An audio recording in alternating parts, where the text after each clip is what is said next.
नमस्ते. नमस्ते नमस्ते. तुमचं नाव, गाव आणि तालुका सांगा. माझं नाव हुसेन दस्तगीर शेख, गाव होटगी, तालुका दक्षिण सोलापूर, जिल्हा सोलापूर.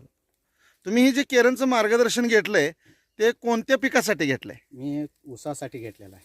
तुम्ही ऊस पिकासाठी हे मार्गदर्शन घेतलंय. हं. बरं, हे मार्गदर्शन घेण्यापूर्वी तुमच्या परिसरात किंवा तुमचा ऊस कसा होता आणि केरन मार्गदर्शन घेतल्यानंतर तुम्हाला तुमच्या ह्या मातीमध्ये आणि पिकामध्ये कोणता बदल दिसून येतोय?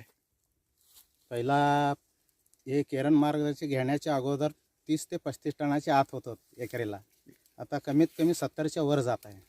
70 टनाच्या टनाच्या वर. वरती जात आहे. हां, वरती. आपल्याला परिसरामध्ये अजून काही तुमच्या जवळचे ऊस आहेत. आता ते ऊस आपण इथे गेलेलं बघतोय. हा ऊस सर्वसाधारण किती टन गेला एकरी? ते एकरी 30 टन गेलाय. म्हणजे याला मार्गदर्शन आता घेतलेलं नाही. घातलेलं नाही. म्हणजे हा किती एकराचा प्लॉट आहे? हे 3.5 एकरचा प्लॉट आहे. हा, 105 टन झालेला आहे.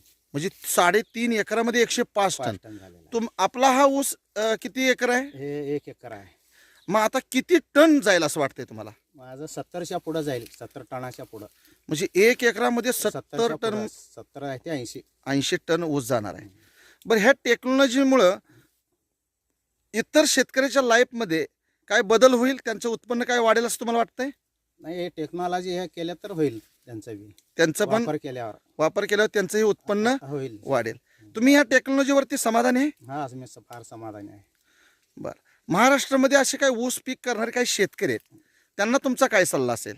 काय हे केरन टेक्नॉलॉजी वापरायला पाहिजे. वापरायला पाहिजे. ठीक आहे. तुम्ही जी केरन